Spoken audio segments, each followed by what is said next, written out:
بسم اللہ الرحمن الرحیم۔ السلام علیکم ورحمۃ اللہ وبرکاتہ۔ نماز کی ادائیگی، پابندی اور بہتری۔ وَأَقِیمُوا الصَّلَاةَ إِنَّ الصَّلَاةَ كَانَتْ عَلَى الْمُؤْمِنِينَ كِتَابًا مَّوْقُوتًا۔ سورۃ النساء۔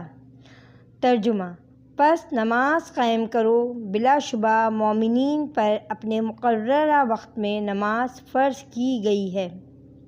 سورہ لقمان، آیت نمبر 16 تا 18۔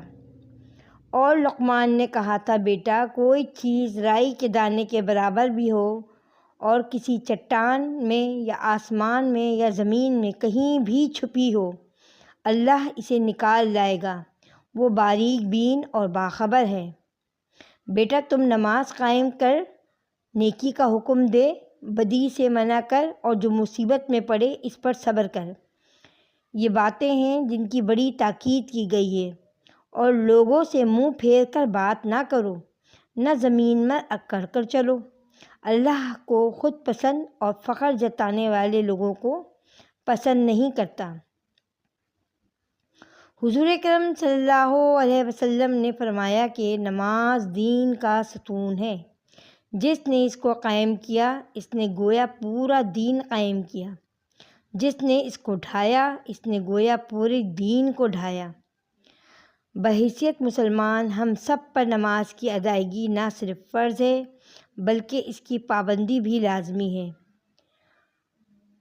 مظاہر قدرت پر اگر نظر ڈالی جائے تو سورج کا آنا جانا، چاند کا بڑھنا گھٹنا، زمین کی گردش، موسم کی تبدیلی، غرض یہ کہ تمام اپنے عوامل پر پابندی کے ساتھ حکم الہی کے تحت کاربند ہیں۔